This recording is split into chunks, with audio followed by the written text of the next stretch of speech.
Mafundisho ambayo tulianza Jumapili iliyopita. Inyigisho dufise twatanguye ku munsi w'Imana uheze, kwa sababu muda ulikuwa ni mdogo sana, kuko umwanya wari muto cyane. Sasa tulifanya utangulizi tu, no kuvuga twavuze intangamarara gusa. Utangulizi ndio ambao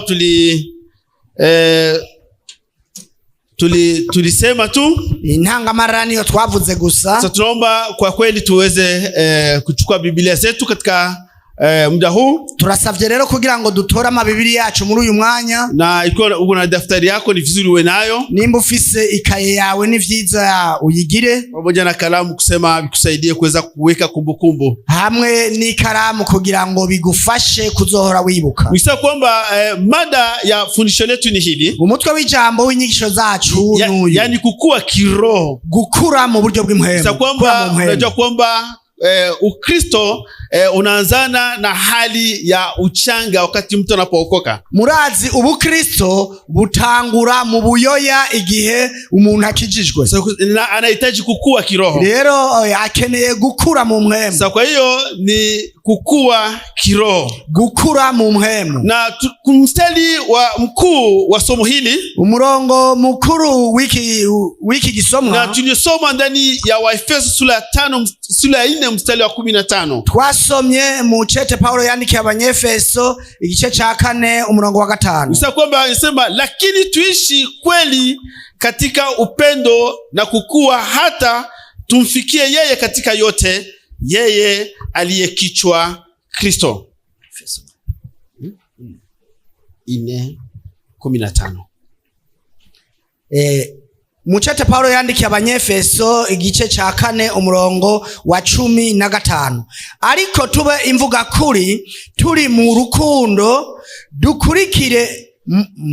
dukurire muri we muri vyose, ari we mutwe niwo Kristo. Nisema kwamba tumeokolewa kwa njia ya kumwamini Yesu Kristo. Twakijijwe mu buryo bwo kwizera umwami wacu Yesu Kristo. Tuishi katika kweli, kandi tubeho mukuri, na katika upendo, no mu rukundo, na kukua hata tumfikie yeye katika yote, no gukura kugira ngo tumushikire muri vyose, yeye aliyekichwa Kristo. We aliwe mutwe Yesu Kristo. Sasa kwamba Yesu Kristo ndiye kichwa cha kanisa. Yesu Kristo niwe mutwe w'ishengero. Nisema kwamba kanisa ndio mwili wake. Ishengero niryo mubiri wiwe. Na mwili huo unaundwa na waamini wote wa kweli. Uwo mubiri ugizwe n'abizera bose bukuri. Tunaona kwamba Mkristo anastahili kukua, afikie kwenye kiwango cha kujitegemea na kutegemewa. Nukuvuga twabonye ko umukristo akwiye gukura gushika mu rugezo rwo kwiba kwa kimenya. Sasa kwamba awe mtu mzima. Nukuvuga abo umuntu akuza komeye. Katika kitabu cha Luka, mu gitabo cha Luka mtakatifu, Luka mweranda, Biblia inatuonyesha ya kuwa, Biblia itwereka ko mtoto Yesu alikuwa na kuongezeka katika kimo na katika hekima. Nukuvuga Yesu yarakura kubw'umubiri no kubw'ubwenge, na akiwapendeza watu na kumpendeza Mungu vile vile, kandi yahimbara abantu agahimbara n'Imana. Nisema kwamba katika Luka huo sura ya 2 mstari wa 52, aho muri Luka igice ca 2 umurongo wa 52, make Luka sura ya 2 mstari wa 52, Luka igice ca 2 umurongo wa 52, tunaona habari za Yesu pale jinsi alivyokuwa. Tubona inkuru za Yesu ingene yakura. Kunasema hivi, havuga ngo naye Yesu akazidi kuendelea katika hekima na kimo, kandi Yesu agwiza ubwenge na akimpendeza Mungu na wanadamu. Gukurikira no gushimwa n'Imana n'abantu. Sasa kwamba Yesu alizaliwa kama jinsi tulivyozaliwa. Yesu yavutse nkuko twavutse. Ila yeye alizaliwa kwa muujiza tofauti na jinsi tunavyozaliwa sisi. Ariko we yavutse mu buryo bw'igitangaza atari nkuko twe tuvuka. Yeye amezaliwa akiwa na mission ambayo inamleta hapa. We yavutse afise ikimuzanye. Yeye ni Mungu ambaye alivaa mwili.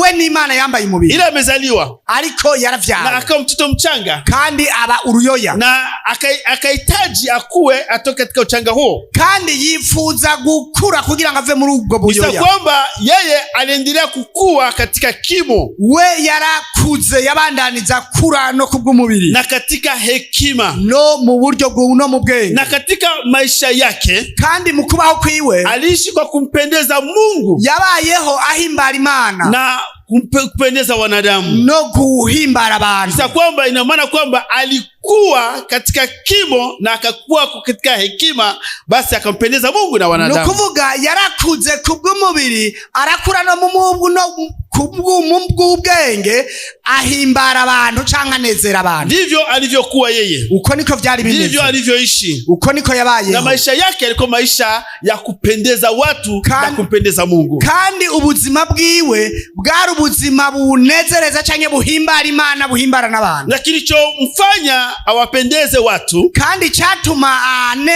ahimbara abantu, si kule kukua katika kimo tu, si kujya gukura kubw'umubiri gusa. Kuna watu ambao wanapendezwa na kuona mtoto anakuwa katika kimo, anakuwa na afya nzuri, sawa. Hariho abantu banezerezwa no kubona umwana ariko arakura afise amagara meza, wabyibushe mu buryo bwiza, na unakuta anapendeza, kandi ugasanga uwo mwana arahimbara na watu wanamfurahia, kandi abantu bakamunezereza. Sasa Yesu huyo, rero Yesu, na kilichomfanya awapendeze watu, icyatuma ahimbara abantu, si kule kukua katika kimo tu, si gukura gusa mu buryo bwo gukura bw'umubiri, bali ni kule kukua katika hekima, ariko nugukura mu buryo bw'ubwenge. Na hiyo iliwapendeza watu, ivyo vyarahimbaye abantu. Kukua katika hekima ni matokeo ya kumjua Mungu katika ufahamu wake. Gukura mu buryo bw'ubwenge ni ingaruka yo kumenya Imana mu vyayo. Bisa kwamba Mkristo anapokuwa, umukristo igihe ariko akure, na yule ambaye anaonekana kwamba amekuwa, ujaboneka kwa kuze, bisa kwamba ni yule ambaye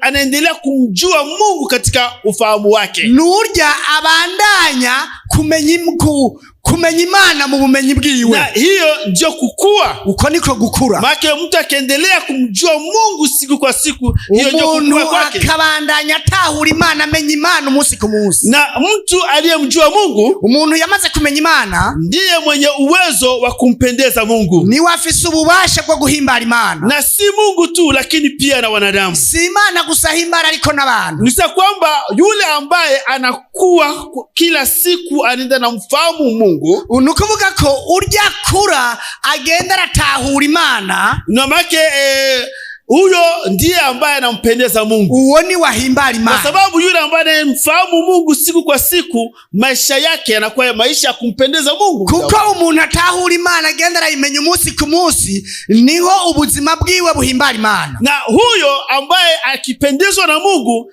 pia na wanadamu wanapendezwa naye. Kandi uyo ahimbaye Imana n'abana b'abantu arabahimbara. Hiyo ndio tabia ambayo kila Mkristo anastahili kuwa nayo. Iyo niyo ngeso Mkristo akwiye kuba afise wano wese, ya kukua kiroho na kuendelea kumjua Mungu siku baada ya siku, kugira inyota yo gukura mu muhemu no gushishikara kumenya Imana kwitaho. Yani kuna kukua katika maisha ya Ukristo, nukuvuga hariho gukura mu buzima bw'Ubukristo, na kilele cha ukuaji huo ni Kristo mwenyewe. Kandi akarorero kuko gukura ni Yesu wenyene. Nikisema kwamba kukua mpaka tunamfahamu Mungu na tunakuwa kama jinsi Kristo alivyokuwa. Nukuvuga gukura gushikaho tumenya Imana neza, tuba tumeze nkuko Yesu yameze. Maana ndivyo Yesu anavyotamani tuwe hivyo. Uko niko Yesu ashaka ko tumera, na ndicho kilichomleta, kandi nico camuzanye, ili tubadilike, kugira ngo duhinduke, ili tuwe kama jinsi yeye alivyo, tumere nkuko wameze. Na tunaposoma pale Efeso sura ya 4, iyo turiko turasoma hariya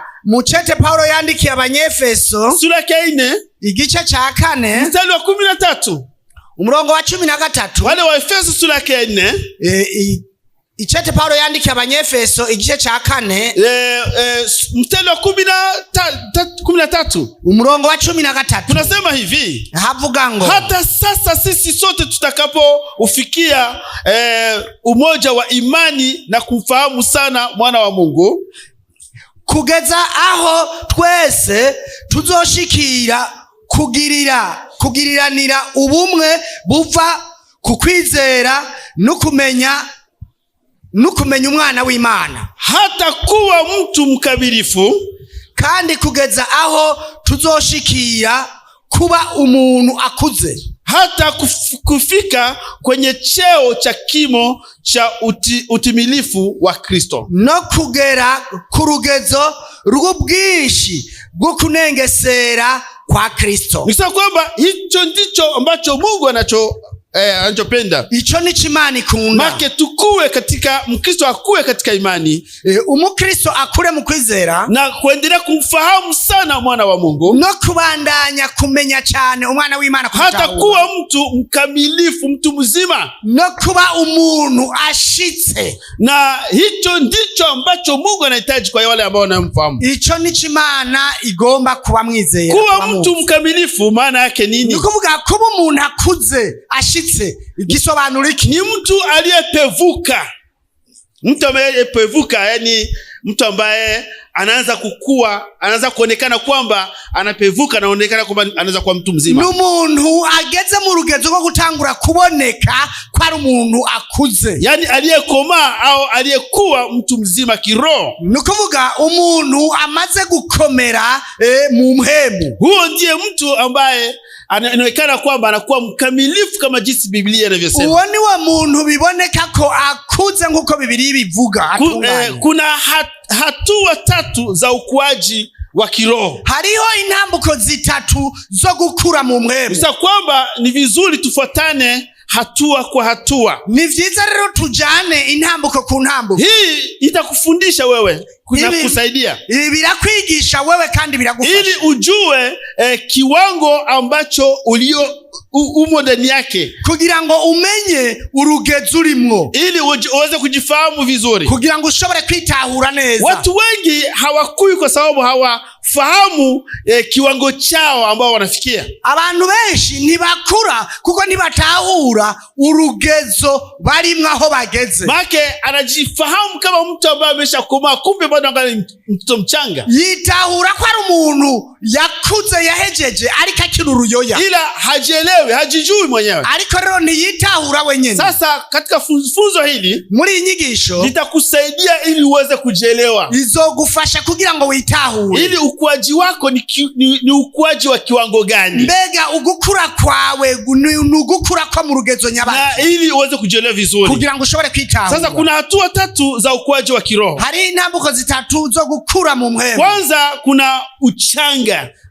Ubwa mbere hariho ubuyoya. Nikisema kwamba kuwa mchanga, nukuvuga kuba mu buyoya. Pili kuna utoto, nukuvuga hariho ubwana. Hiyo ni ya pili. Ico ni cha kabiri.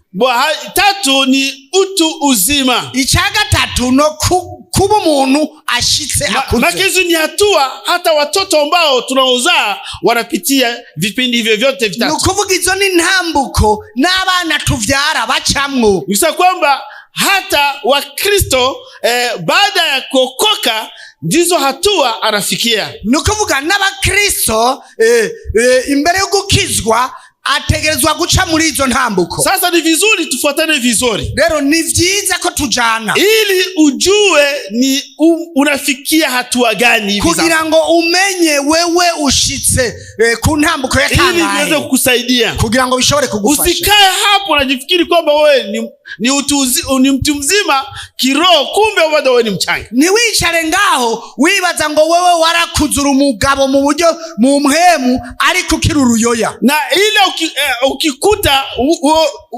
umekomaa kwa mtu mzima kiroho, na ujue jinsi utakavyojishika au utakavyoishi ili uweze kumpendeza Mungu pamoja na wanadamu. Kandi niwasanga umaze gukura uri umuntu akuze ashitse, ucumenye ingene ushobora kwifata, numenye ingene ushobora kugenda kugira ngo uhimbare Imana. Sasa kila hatua ya ukuaji ina tabia yake au sifa zake. Nukuvuga intambuko yose yo gukura ifise ingeso zayo canke gushimwa kwayo. Make ina sifa zake. Nukuvuga irafise ingene ishimwa zinazoambatana na Mkristo aliye katika hatua hiyo ya ukuaji, zijanye n'umukristo ari muri izi ntambuko zo gukura. Naomba tufuatane vizuri. Ndiko ndasaba tujane neza. Hii itakusaidia sana. Ibi biragufasha cyane. Ili uweze kujielewa wewe ni nani. Kugira ngo ushobore kwitahura wewe urinde. Unafika kwenye kiwango gani? Ushitse ku ntambuko nyabaki. Sasa ukishajua utajua la kufanya sasa. Umaze kumenya ucumenye ico ukora. Basi tuanze kwa hatua ya kwanza ile ya uchanga. Duhere rero ku ntambuko ya mbere y'ubuyoya. Nikisema kwamba Biblia inatufundisha ndani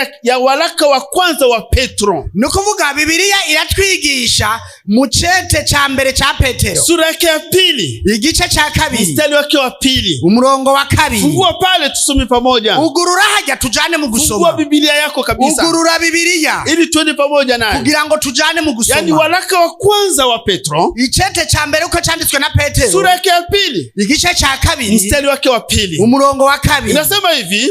Havuga ngo kama watoto wachanga mumere nk'inzoya waliozaliwa sasa yatamanini maziwa ya akili yasiyogoshiwa, zivutse vuba mwifuze amata y'ivyo impwemu atavanze n'amazi, ili kwa hayo mpate kukulia wokovu, kugira ngo abakuze abashitse kugakiza. Nasema kwamba haya ni maneno ya kuweza kusaidia watoto wachanga. Aya n'amajambo ashobora gufasha inzoya cyangwa abana bato. Kama watoto wachanga nk'abana bato waliozaliwa sasa bavutse vuba, yani yatamanini maziwa ya akili yasiyogoshiwa, mwifuze amata y'ivy'impwemu atavanze n'amazi. Sasa kwamba ndivyo Mkristo mchanga anastahili kutamani. Uko niko Umukristo w'uruyoya akwiye kwifuza. Na kama jinsi mnavyojua mtoto akizaliwa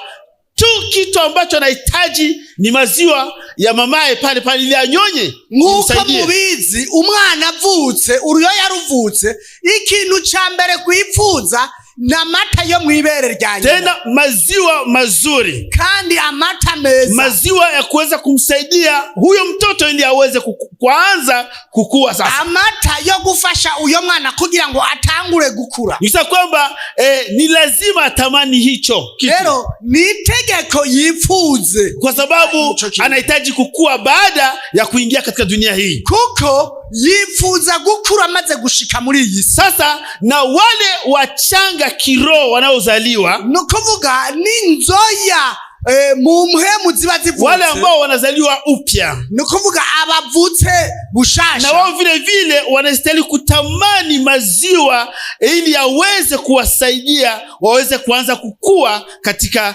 Ukristo wao. Nabo nyene bakwiye kwifuza amata kugira ngo bashobore gukura mu Bukristo bwabo. Na maziwa mazuri ambayo hayamo ndani uchafu, maziwa ambayo iko ndani vitamini ya kuweza kuwasaidia kukua kiroho. Kandi amata meza, amata tarimwe umwanda, amata afise ivyunyunyu ashobora kubafasha kugira ngo bakure mu buryo bw'imana. Ili kwa hayo wapate kukulia wokovu huo ambao wanaupata sasa. Kubera ayo mata kugira ngo bashobore gukurira mu gakiza baronse. Na hayo maziwa ni maziwa aina gani? None ayo mata na mata y'ubwoko nyabaki. Ni neno la Mungu. Ni jambo ry'Imana. Ndicho chakula ambacho kitaweza kuwasaidia. Nizo ndya zishobora kubafasha. Neno la Mungu kwa hawa ambao wanazaliwa angali wachanga ni maziwa ya kuwasaidia mepesi ili waweze kukulia wokovu ambao wanayopata. Ijambo ry'Imana kuri abo bavutse bakiri inzoya na mata yoroshe ashobora kubakuza kandi meza mu ijambo ry'Imana. Kama jinsi mtoto anavyozaliwa, nguko umwana avutse, baki hakuna kitu kingine kimo mwakili yake ni kutafuta kila ambacho atakachonyonya ili aanze kukua kiroho. Atakindi kiba mu mutwe wiwe cyane mu bwenge bwiwe yifuza ataramata kugira ngo amufashe gukura ayose. Na yule ambaye anazaliwa mara ya pili, kandi ubuvyawe ubwa kabiri, na anageuzwa kuwa mtoto wa Mungu, ahinduwe kuba umwana w'Imana, anakuwa kiumbe kipya, abicaremwe gishasha. Hapo anapoingia katika ulimwengu wa roho sasa, aho nyene yinjiye mwisi y'impwemu. Sasa hapo anastahili kuwa yule mtoto mchanga ambaye anatamani neno la Mungu la kuweza kumsaidia ili akwiye aanze kukua. kuba uruyoya rwifuza amata kugira rukire, Kuwa na hamu ya neno la Mungu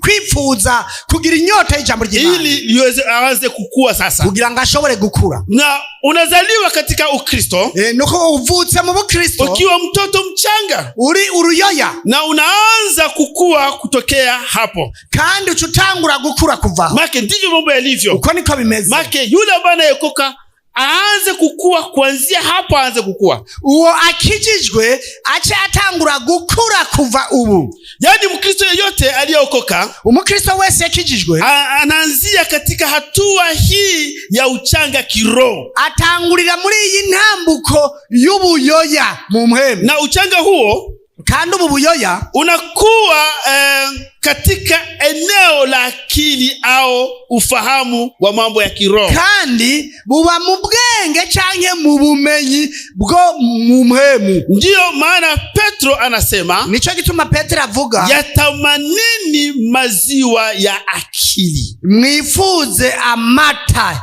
y'ubwenge. maziwa ya itawatia akili katika mambo ya kiroho ili muendelee kumfahamu Mungu vizuri. Nukuvuga amata abongeramwo ubwenge mu buryo bw'impemu mushishikare gutahura Yesu Kristo. Wakati mzazi anazaa mtoto pale hospitalini, igihe umuvyeyi avyaye umwana hajya mu bitaro, nisema kwamba wakati wanaona mtoto anapozaliwa hatamani hata kunyonya, igihe babonye ko uwo mwana avutse atifuza konka, wanajaribu kumnyonyesha ila mtoto anakataa, bakagerageza kumwonsa ariko umwana kanka. Papo hapo wanaona kwamba mtoto anazaliwa na matatizo. Aho nyene baca babona ko umwana avukanye ikibazo. Papo hapo waganga na wazazi wake wanaanza kuwa na wasiwasi. Aho nyene abaganga n'abavyeyi biwe baca batangura guhagarika umutima. Kwa sababu yule mtoto ambaye anazaliwa akiwa mzima kabisa hana matatizo, maka anazaliwa tu na kuanza kutafuta maziwa ili anyonye, aanze kukua katika ulimwengu huu. Kuko iyo umwana akuze atangora nafsi atagira ibibazo, aho nyene acatangura kurondera amata kugira ngo yonke aheza kure. Wakati hatamani hiyo mambo hayo, igihe atifuza ivyo, na wanajaribu kumpa maziwa, bakagerageza kumuha amata, mtoto huyo anakata kabisa, uwo mwana kanka, basi wasiwasi inaanza ndani ya wazazi wake. Nukuvuga uruhagarara ruca rutangura mu bavyeyi. Wasiwasi ndani ya waganga inaanza. Uruhagarara no mu baganga wanaona kama mtoto huyu anazaliwa na tatizo fulani, bagaca babona ko uyo mwana avuka afise ingorane kanaka, anaanza kutafuta tatizo, baca batangura kurondera iyo ngorane ambayo inamsababisha mtoto asitamani maziwa, ituma umwana atifuza amata. Make pale kama hanyonyi mtoto huo hataanza kukua, ataanza kurudi nyuma tena. Nukuvuga nimba atonka uyo mwana ntazokura, ahubwo azoca atangura gusubira inyuma. Na ndivyo bilivyo kwa yule ambaye anazaliwa kiroho, niko bimeze no kuvutse mu mpemu. Make yule ambaye anazaliwa kiroho anapaswa kuonekana na hamu ya kupenda kusikia neno la Mungu, ili anajisikia anataka aanze kukua katika ulimwengu wa roho. Nukuvuga uvutse mu buryo bw'impemu aca yumva afise inyota yo kumva ijambo ry'Imana, akiyumva ko agomba gukura mu mpemu. Na kuna wengine ambao wanasema kwamba wanaokoka, wanazaliwa mara pili. Hari abandi bavuga ko bakijijwe bavutse ubugire ubwakabiri, hata neno la Mungu halimo ndani yao, ariko ijambo ry'Imana ritari muri bo. Hawana hamu hata kusikia neno la Mungu, ntibagira inyota yo kumviriza ijambo ry'Imana. Hao ni Wakristo ambao wanazaliwa na matatizo. Abo n'Abakristo bavukanye ingorane, na hao hawatakuwa, abo ntibazokura. Make wataitwa jina Mkristo ili hakui, abo bazokwitwa izina ry'Umukristo ariko adakura. Biblia inasema kwamba yatamanini maziwa yake. Biblia ivuga ngo mwifuze amata. Huwezi kukua, haiwezekani. Ntushobora gukura, ntibishoboka. Huwezi kuendelea kiroho, haiwezekani. Ntushobora kubandanya mu mpemu, ntibishoboka. Kama huna hamu ya neno la Mungu, nimba utagira inyota y'ijambo ry'Imana, huwezi kukua. Ntushobora gukura. Na mtoto huo ambaye anaitwa kwamba mchanga kiroho ana matatizo yake. N'uyo mwana avuga ko ari uruyoya mu buryo mu mpemu afise ingorane ziwe. Walio wachanga kiroho wanahitaji uangalizi na ufuatiliaji wa karibu sana. No kuvuga inzoya mu mpemu zikwiye gukwirikiranwa no gucungerwa, ili wasije wakapotea, kugira ngo ntibashobore kuzimira. Kama jinsi mnajua mtoto akizaliwa kuna ufuatiliaji wa karibu, mzazi yake iko naye karibu sana, ili mtoto huo aweze kuanza kukua. Nkuko mubizi iyo uruyoya ruvuye avutse umuvyeyi arafise ingene acatangura gukwirikirana umwana kugira ngo umwana ntawure n'ibibazo atangure gukura. Make ufuatiliaji wa karibu. Nukuvuga gukwirikirana biri hafi. Ingawa mzazi ana watoto wengine wa kufuatilia, naho umuvyeyi abafise abandi bana kwirikirana, ila huo ndio ambao anafuatilia sana kwa makini sana kuliko hao wengine. Ariko uwo ni wakwirikirana cyane agavye. Make ili anataka mtoto aanze kukua. Kuko ashaka ko umwana kuruyoya rutangura gukura. Kama sivyo bitameze uko, huyo mtoto anaanza kupata matatizo. Uyo mwana ashobora guhura n'ingorane. Ndivyo mambo yalivyo. Uko niko bimeze. Sasa huyo mtoto mchanga, none uruyoya, na sifa au tabia za mtoto mchanga kiroho jinsi anavyokuwa. None ishimwe canke ingeso z'uruyoya igihe rukura. Huyo mtoto mchanga kiroho kuna tabia ambazo zinaonekana kwake. Ugo ruyoya mu muhemu hari ingeso ziboneka kurigo. Na vitu ambavyo vinaonekana kwake. N'ibintu biboneka kurigo. Na kitu cha kwanza, hana hatia, hana kosa lolote. Nukuvuga ikintu ca mbere nta ngora nta cyaha afise. Nisa kwamba yule mtoto mchanga kiroho tayari ameshasamehewa. Nukuvuga ugo ruyoya mu muhemu gwaramaze kubabarirwa. Make dhambi zake zote zimesafishwa. Nukuvuga ivyaha vyagwa vyose vyarahanaguwe. Ndivyo Biblia inavyosema. Niko Biblia yivuga. Make bali wote waliompokea, ewe ngo abamwakiriye bose aliwapa uwezo wa kufanyika kwa watoto wa Mungu. Yabahaye ububasha bwo gushika abana b'Imana. Wamezaliwa mara ya pili sasa. Nukuvuga bavyawe ubugira kabiri. Make wamesamehewa dhambi zao zote. Nukuvuga bababariwe ivyaha vyabo yani byose. Yani kwa ule anazaliwa hana hatia yoyote. Nukuvuga urya avutse nta cyaha na kimwe ariko. Yani mtoto mdogo hana historia au habari ya mambo yake ya kale ambayo. Nukuvuga uruyoyi iyo ruvutse nta kahise kago kaba kariho. Kisa kwamba kama unazaa mtoto, iyo vyaye umwana unamuona hapo, ukamubona ngaho, hana historia za baadaye. Nta kahise kiwe. Hakuna kitu ambacho kitamshtaki vya baadaye. Nta bintu bimurega vyarenganye. Kwa sababu yeye anazaliwa. Kuko waravutse. Njoo anaonekana duniani. Ni hakiboneka mu isi. Hakuna historia zake za baadaye. Rero nta kahise kiwe kariho. Na yule ambaye anazaliwa kiroho, nukuvuga n'uvutse mu muhemu, ambaye anazaliwa kweli na Mungu, avyawe vy'ukuri n'Imana, huo anasamehewa dhambi zake zote. Ahariwe ivyaha vyiwe byose. Sasa kwamba hakuna habari za mambo yake ya mambo ya kale. Nukuvuga nta nkuru ziwe zivyarenganye. Make Mungu amesamehe yote. Imana yahariye vyose. Na Biblia inasema hivi, Biblia ivuga ngo Mungu atawasamehe dhambi zenu zote. Imana izobaharira ibicumuro vyanyu vyose, na hata kumbuka tena, kandi ngo ntazovyibuka ukundi. Bwana asifiwe sana. Yesu ashimwe cyane. Make mnajua kwamba mtu kama hajaokoka kuna madhambi mengi ambayo amefanya kwa baadaye. Murazi ko umuntu yatarakizwa hari ibyaha byinshi biba biri kuri we. Sasa wakati anapomwamini Yesu Kristo kweli, igihe rero yizeye umwami Yesu Kristo neza, anampokea Yesu Kristo ndani ya maisha yake, akakira Yesu Kristo mu buzima bwiwe, hapo akishamwampokea ndani ya maisha yake, amaze kumwakira mu buzima bwiwe, basi papo hapo anasamehewa dhambi zake. Aho nyene aharigwa ivyaha vyiwe vyose birafutwa. Mungu anasema hivi, sitakumbuka makosa dhambi zao tena. Kandi Imana ivuga ngo sinzokwibuka ivyaha vyabo ukundi. Basi na hapo sasa, aho rero yeye hapo anasamehewa. We rero aho arahariwe. Na Mungu hatakumbuka tena. Imana ntizokwibuka kandi. Mungu anafuta ile historia yote ambayo ilikuwa nyuma yake, anaifuta kabisa. Nukuvuga Imana irahanagura kahise kose kari inyuma yiwe. Ndivyo mambo yalivyo. Uko niko bimeze. Yeye anakuwa kiumbe kipya. We ahinduka icaremwe gisha. Haijalishi kabla ya kuokoka alitenda dhambi. Nimba igihe atari bwakizwe yarakoze ivyaha. Maka hivyo Mungu haangalii mambo hayo. Imana ntiraba ivyo. Mara tu anapookoka, ariko akijijwe, anakuwa mpya kabisa na Mungu anamuona hana hatia kabisa mbele yake. Nukuvuga achahinduka mushasha, Imana ikabona ko atagira icyaha imbere yake. Hicho ni kitu cha ajabu sana. Hicho ni kitu kitangaza cyane kuri twe kwa Kristo. Wake huzuni kwa sababu Wakristo hawaelewi hicho kitu. Numubabaro kubera abakristo badatahura ico kintu. Bakona jinsi Mungu anatusamea dhambi zetu zote na hata kumbuka tena. Ngo babone ingene Imana iduharira ivyaha vyacu vyose kandi ntize yongera kuvyibuka ukundi. Na hawaoni kwamba ni kitu cha lazima sana. Ntibabona ko ari ikintu nkenerwa cyane. Na hawakifuatilia wakifikiri ndani yake. Kandi ntibagikwirikira ngo baciyumvire muri bo. Ndivyo Biblia inavyosema. Uko niko Biblia ivuga. Tunaposoma waraka wa pili Paulo anaandikia wa Korinto. Iyo dusomye mu cete ca kabiri Paulo yandikiye Abikorinto. Yani waraka wa pili ambao Paulo anaandikia wa Korinto. Icete ca kabiri Paulo yandikiye Abikorinto. Sura ya 5.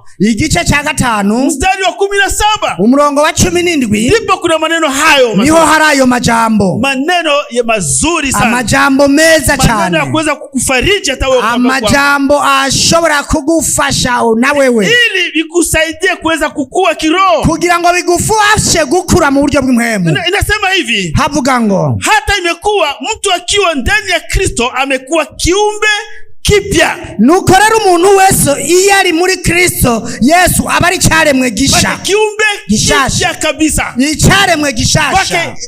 Afu ya kale yamepita, tazama yamekuwa mapya. Ivya kera biba bihise, vyose biba bicitse bishasha. Hesabu urudisha akili nyuma kidogo. Harura ugarura ubwenge nyuma gato. Make dhambi jinsi ilivyokuwa kabla hujaokoka. Harura ivyaha ingene wari umeze wakora utarakizwa. Wewe mwenyewe unajijua jinsi ulivyo. Wewe niwe uwiyizi uko wari. Njia ambazo ulipitia mbaya kabisa. Wewe mwenyewe unajua. Inzira waciyemwo mbi gose wewe nyene urazizi.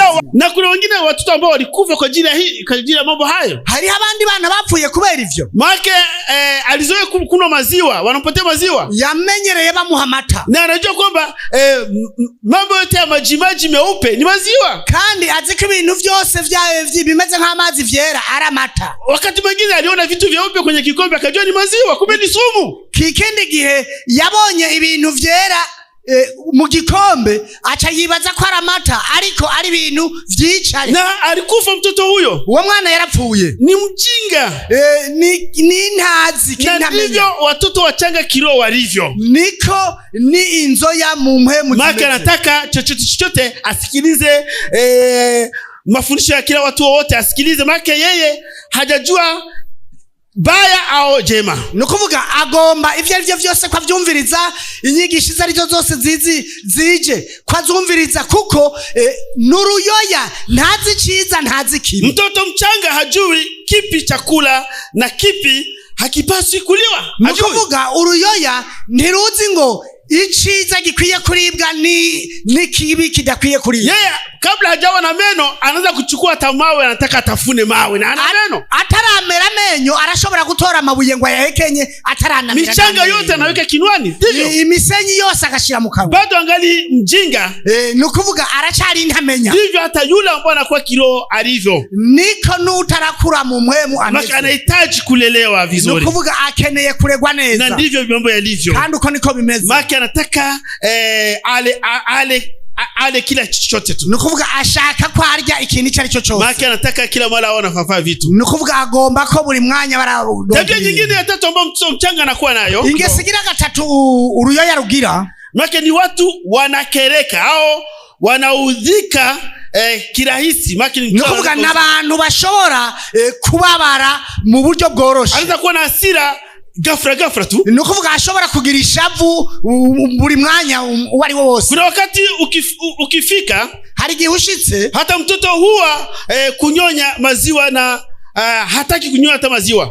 Ugasanga uwo mwana nukonka ntagomba konka amabere. Bisa kwamba kuna watoto wengine ambao mkizaa ukimnyonyesha hataki kunywa maziwa, anakataa. Hari abandi bana umuvyaye wigihe ugerageza kumwonsa yanga konka amabere. Make labda ndani yake amekasirika, kuna kitu ambacho kimemsumbua kwenye akili zake. Kumbure muri we hari ikintu cyamugoye mugongo mu bwenge bwiwe yababaye. Maki ukimpa nakataa maki anakuwa na hasira fulani. Nukuvuga umuhaye kanka abafise ishavu kanaka. Maki ndivyo hata mtoto wa kiroho anavyokuwa. Uko niko bimeze n'umwana w'imhemu. Lakini kuna watoto wengine hawataki kuacha kunyonya. Ariko hari abandi bana shobora kureka batagomba kureka make ukimpa ziwa na kokota kama umtoki karibu atakausha. Nukuvuga umuhaye ibere araryonka utamuvuye iruhande ararimara. Kuna wengine ambao wazazi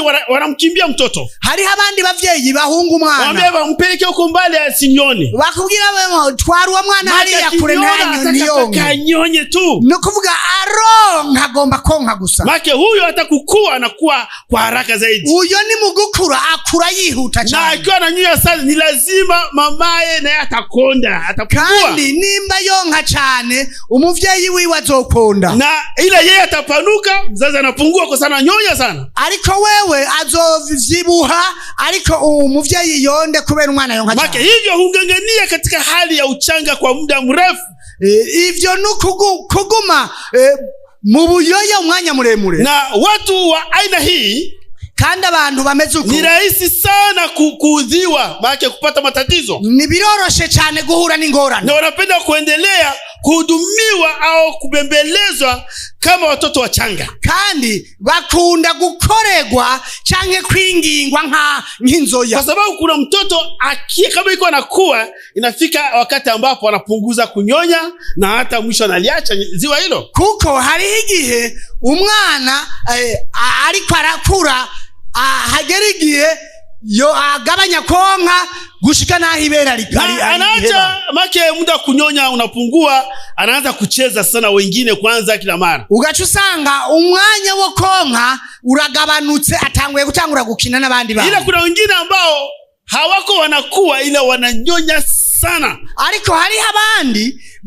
badakura ariko bonka cyane, ila hawakui kabisa, wanawakia wanakusumbua tu, ntibakura paka mzazi paka wazazi wanakuwa wanawakimbia gushikaho abavyeyi babiruka, maki hao wanachokesha sana, abo bararusha cyane. Na unakuta hata makanisani watu kama hao wapo, usanga no mwishengera abo bantu bariho, maki iko hapo na sikendo la Mungu kila siku ila hakui, ari ngaho yumva ijambo ry'Imana buri munsi ariko ntiyakura, habadiriki, ntahinduka, ila kila siku namuona iko hapo, ariko buri munsi umubona hano. Huyo anasikia kama asikiaki, uwo arumva canke ntiyumva. Unapoongea naye unasikia ni maneno ya uchanga tu, igihe uri kure yaga nawe wumva ubujambo bw'inzoya gusa. Hao wapo ndani ya makanisa, abo bariho mu mashengero, make hawakui, ntibakura, make kazi yao ni kusumbuana tu, igikorwa cyabo n'ukugora. Hivyo mambo yalivyo, uko niko bameze. Hiyo ndio hatua na sifa za mtoto mchanga kiroho. Iyo niyo ntambuko n'ibishimo by'umwana muto mu mpemu. Basi hatua nyingine sasa, iyindi ntambuko rero, yani anatoka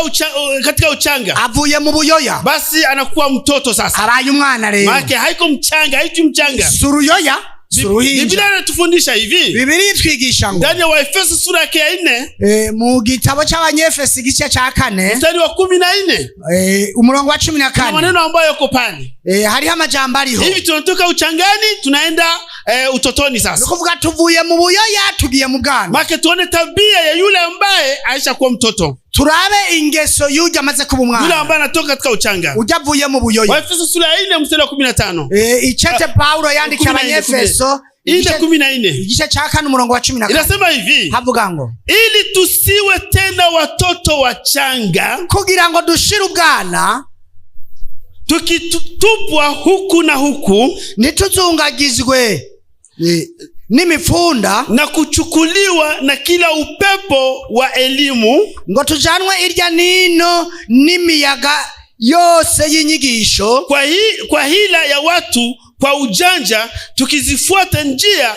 za udanganyifu, n'ububeshi bw'abantu n'ubugunge bwabo n'uburyo bwinshi bwo kutuzimiza. Sasa kwa Biblia inasema wazi kwamba, Biblia ivuga ngo, yani yule ambaye ameshatoka katika uchanga, umaze kuva mu buyoya, basi anafika katika utoto kiroho, ashitse mu bwana mu mpemu. Na Paulo anasema hivi, Paulo avuga ngo, ili tusiwe tena watoto wachanga, kugira ngo dushire ubwana. Makisa kwamba Paulo anataka tusibaki kuwa wachanga, nukuvuga papa ashaka ko tutaguma turi nzoya, na Paulo anasema hivi, make tusiwe wachanga, make tutoke katika hali ya uchanga.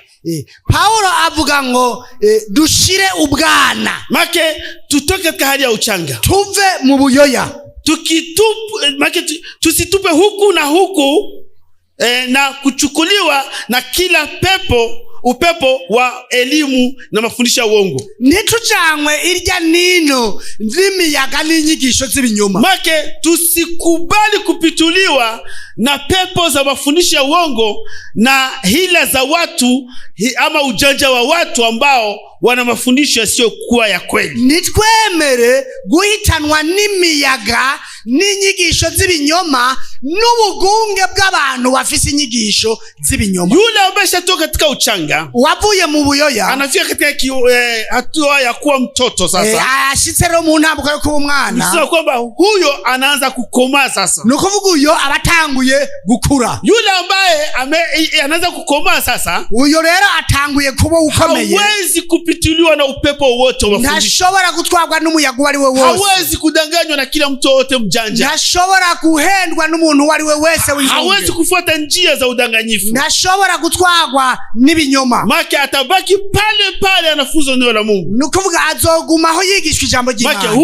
Make huyo si mchanga, ametoka katika uchanga huo. Uyo suruyo yamaze kuva muri ubwo buyoya. Utoto ni hatua mojawapo katika ukuaji wa kiroho. Rero ubwana ni intambuko imwe mu gukura mu mpemu. Paulo anasema hatupasi kubaki katika utoto. Paulo avuga ngo ntidukwiye kuguma mu bwana. Tunapaswa kukua zaidi tena. Dukwiye gukura kurugezo go hejuru. Sifa au tabia zinazoashiria utoto wa kiroho ni hizi zifuatazo. Ingeso canka ibishimo vyerekana umwana mu mpemu ni bibi kwita kwamba kwanza kutokutegemewa. Nukuvuga kutokutegemewa.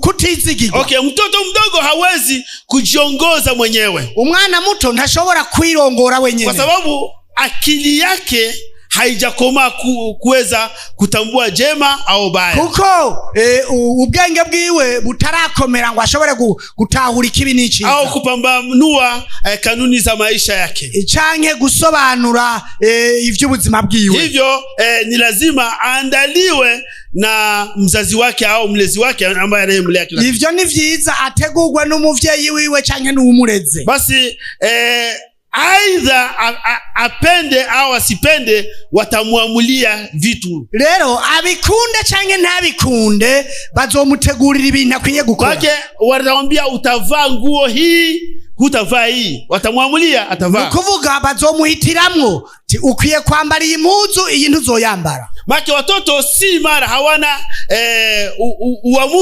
maamuzi yao wenyewe. Nukuvuga abana ntibafise uguhitamwo kwabo ko. Maki huwezi kumtegemea mtoto katika kutimiza majukumu fulani. Nukuvuga ntushobora kwizigira umwana mu gushitsa ibintu kana. Huwezi kutegemea mtoto kutimiza majukumu ya kiutu uzima. Hapana. Nukuvuga ntushobora kwizigira umwana mu gutunganya ibintu vy'umuntu akuze. Make anaongozwa kila mara. Nukuvuga akwiye kurongorwa. Na sababu wale ambao washatoka katika uchanga ni watoto, wakubali kuongozwa kanisani. Nico gituma abamaze kuva mu buyoya ari abana bemera kurongorwa mw'ishengero mw'impemu. Na tabia nyingine ambayo inaonekana kwao, iyindi ngesi iboneka kuri bo, make wanapenda upelelezi sana. Nukuvuga bakunda gutohoza cyane, wajue kila kitu, bamenye buri kintu. Mtoto hutaka kupekua kila anachokiona, akipekua kione ni kitu gani. Nukuvuga umwana akunda gukwirikirana ikintu kirabe akibone. Hapendi kila kitu kimpite, hapana. Ntagomba ko hari ikintu kimurengana. Wanapenda kufuatilia mambo ya watu. Nukuvuga bakunda gukwirikirana ivy'abantu. Kila habari anataka ajue. Inkuru yariyo yose agomba kuyimenya. Yani umbea wote anataka ajue. Nukuvuga ubuntu bwose agomba butahure. Maana kila kitu kipya anataka kijue. Ikintu cyose gishasha agomba kukimenya. Yani ni mtu ambaye ana tabia ya kilimilimi, yani anataka ajue kila kitu. Nukuvuga n'umuntu afise ingeso yo kuvuga no gutahura no kugomba gutahura. Maki angali mtoto mchanga pale. Nukuvuga achari uruyoya. Na waraka wa Paulo waraka wa kwanza Paulo yandikia wa Tesalonike. Nukuvuga ichete cha mbere Paulo yandikiye abitesalonike. Sura ya 4 mstari wa 11. Sura ya 4 mstari wa 11. Igice cha 4 umurongo wa 11 Wathesalonike wa kwanza icete cha mbere Paulo yandikiye Abitesalonike sura ya 4 mstari wa 11 igice ca 4 umurongo wa 11 havuga ngo kandi mushishikare kwiyorosha no gukora ivyanyu no gukoresha amaboko yanyu nk'uko twababariye. No, Paulo sema tena mjitahidi kutulia na kutenda shughuli zenu na kufanya kazi kwa mikono yenu wenyewe kama tulivyowaagiza. Nikisema kwamba watu watoto wa Mungu wanastahili kutulia. Nukuvuga abantu b'Imana, abana b'Imana bato bakwiye kwiyorosha kuguma hamwe na kutenda shughuli zao wenyewe no gukora ivyabo bonyene na kufanya kazi kwa mikono yao wenyewe no gukoresha amaboko y'abikorwa vyabo. Wasianze vitu kuangalia mambo ya watu wengine, nibatangure kuraba ivyo abandi bantu. Biblia inatuagiza kuwa na utulivu utulivu ndani yetu. Biblia itubwira gutekereza muri twebwe na kufanya shughuli zetu sisi wenyewe no gukora ivyacu twebwe nyene na kufuatilia mambo yetu wenyewe no gukwirikirana ivyacu twebwe nyene. Basi ndivyo mambo yalivyo, ko niko bimeze. Tusifuatilie mambo ya watu wengine, ntidukwirikira ibintu vy'abandi bantu. Lakini watoto kiroho hawawezi kutulia kabisa, wanataka mpaka wajue na mambo ya wengine. Ariko abana b'imhemu ntibagomba kuguma hamwe, bagomba ngo bamenye n'ibindi bintu vy'abandi. Hapana, sio vizuri, si vyiza. Maka ndio kutafujo zinatokea pale. Ni usanga imivurunga ntangwe kuboneka. Fuata mambo yako wewe mwenyewe ya kiroho na kimwili, fuata mwenyewe. Kwirikirana ibintu vyawe wewe nyene, ivyo mu buryo bwo mubiri n'ivyo mu mpemu. Tabia nyingine ya tatu ambao wanayo hao watoto, iyindi ngesigira gatatu bafisa abo bana, unasema kwamba wana maneno mengi ndani yao, bafisa majambo menshi muri bo, wanaongea mno sana, baravuga cyane. Maka si kitu kizuri sana, si bintu vyiza cyane. Hawajui kukaa kimya, ntibazi kwicara banumye. Hata watoto wengine ambao wa kimwili tunao wakifika katika miaka hiyo wanapenda kusema sana. Nabandi bana bo mu buryo bw'umubiri dufise yo bashitse muri iyo myaka bakunda kuvuga cyane. Na wanaongea sana katika ibada. Kandi baravuga cyane mu misa. Hawa watu tuko nao hapa kanisani. Hawa bantu turabafisa mu ishengero. Tuko tunasikia neno la Mungu, wao ni historia hapa kanisani. Turiko turumviriza ijambo ry'Imana, bobo ni inkuru za kahise.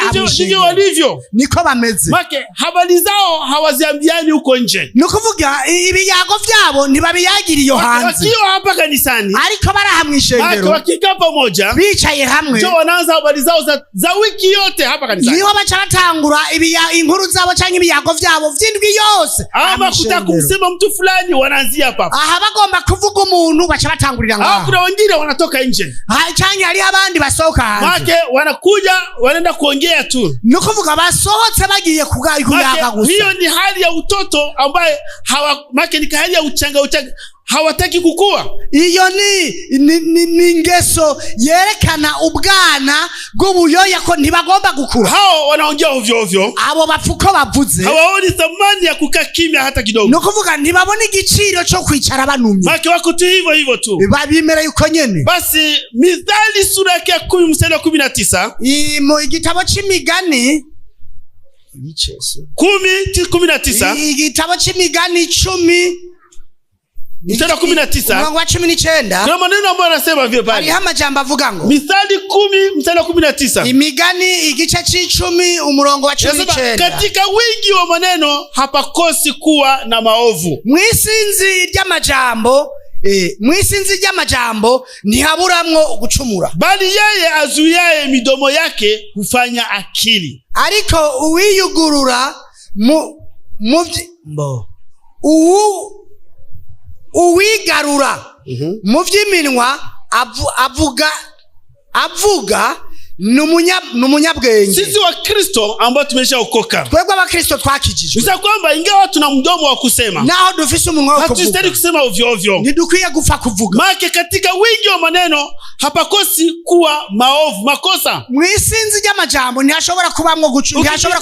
Ukijifanya msemaji wa maneno ndani ya maneno hayo utakuta kuna makosa ambayo ulifanya. Nukuvuga niwigira imvuzi y'amajambo, muri ayo majambo uvuga ntiyashobora kubura mu tuwe na maneno ya kiasi. Tugira amajambo ageze. Kuna Wakristo ambao wanatia aibu kabisa, wanasema maneno unafikiri ni wachanga kabisa, unafikiri ni watu ambao hawajaokoka. Nukuvuga hari abakristo bamaramaje vy'ukuri bavuga amajambo mengo ntibarakizwa. Make maneno unafikiri hawana akili za kutosha. Nukuvuga bavuga amajambo nk'abatagira ubwenge bukwiye. Neno unafikiri huyu ameokoka au arashobora gutunumukanika ijambo gaca wibaza ati uyu yarakijijwe cyane. Ingo tumeokoka tuseme kusema ovyo ovyo. Naho twakijije ntidukwiye kuvuga tuvuze. Neno ambalo linatoka kwenye akili zako. Ukijambo rivuye mu bwenge bwawe. Neno ambalo umechuja wewe mwenyewe kwanza. Ijambo warinze gusuzuma wewe mwenyewe. Neno ambalo litaweza kusaidia watu. Ijambo lishobora gufasha abantu. Neno ambalo linaweza kaonya watu. Ijambo lishobora guhanura abantu. Kama huna neno la kusema la kusaidia watu, nimba udafise ijambo ryo kuvuga rifasha abantu, kaa kimya. Ni unume. Afadhali watu wakuone uko kimya, vyoba vyiza abantu babonye unume, bali ya kutoa neno ambalo litakuja kuchafua watu. Hako uvuga ijambo riza konona abantu. Basi yule ambaye anasema hovyo hovyo, Biblia inasema kwamba hana akili. Nukuvuga Biblia ivuga yuko umuntu apfa kuvuga vuga ntagira ubwenge. Na kitabu cha Mhubiri sura ya 5, nukuvuga igitabo cy'umusiguzi, Mhubiri sura ya 5, umusiguzi igice cya 5 mstari wa 3, umurongo wa 3. Kuna maneno ambayo yanasema hivi, hariho amajambo avuga, kwa maana ndoto huja kwa sababu ya shughuli nyingi, na sauti ya mpumbavu kwa njia ya wingi wa maneno. Sasa kwamba Biblia inavyosema hivyo. Biblia uko nikivuga ndani ya Mhubiri umusiguzi 5:3. Umusiguzi 5:3. Na inasema hivyo, havuga ngo 3. Kuko indoto ziterwa n'ibikorwa byinshi, kandi ijwi ry'igipfu rimenyekanira ku majambo menshi. Sasa kwamba ndivyo mambo yalivyo. Uko niko bimeze. Auzuiaye mdomo wake ana akili. Nukuvuga uwugara umuryango umunwa wiwe abafise ubwenge. Asiyejikwaa katika kunena, huyo ni mtu mkamilifu kabisa. Umuntu atitsitaza mu kuvuga, uyo ni ntungane. Lakini hawawezi kuzuia ulimi wao, yule ambaye hawezi kuzuia ulimi wake. Ariko udashobora gutangira ururimi rwiwe, na kile kinachoingia akilini wanataka kukisema. Wale watoto ambao unakuta hawajakuwa, nicinjiye mu bwenge baca bagomba kukivuga barya abana batarakuwa. Na kila mada wanataka kuijadili, hawawezi kujizuia. Unakuta hawanashindwa kujizuia. Nukuvuga buri kintu bagomba kukigerageza ku buryo bananigwa no kwihakarimbi. Sasa ni vizuri tuwe watu ambao tuna maneno ambayo ya kupima kabisa. Ni vyiza ko tuba abantu tuvuga amajambo tumanze kugera. Sasa inafaa tukue sasa. Rero bidusaba ko dukura. Acha tusimamishie hapa. Reka duhagarikire hano ili tuweze tutaendelea siku nyingine tena Jumapili ijayo. Tuzobandanya ku munsi w'Imana uza. Kuna mengi ambayo tutajifunza juu yake. Hariho menshi tuzokwiga kuri ibi. Na yataweza kutusaidia zaidi. Kandi bizodufasha cyane. Sasa kwa hiyo hayo yote ambayo umepata, rero ibi vyose urose, nenda uyafikiri vizuri. Genda uvyiyumvire ko neza. Yataweza kukusaidia. Kandi bishobora kugufasha. Ili uendelee kukua vizuri kugira ngo ushishikare gukura mu mwene. Yale zile tabia chafu za watoto ambao hawakuwi, achana nazo. Zijya ngeso mbi z'abana badakura itandukanye nazo. Sasa kuwa uwe mkamilifu. Kura uwe umuntu yitonda. Tamani maziwa mazuri. Uwe umuntu atunganye, wifuze amata meza. Ndio ndio la Mungu. Niryo jambo jina. Na hiyo itakukuza zaidi. Kandi rizotumukura cyane. Mungu awabariki sana. Imana ibahezagire gose. Murakoze.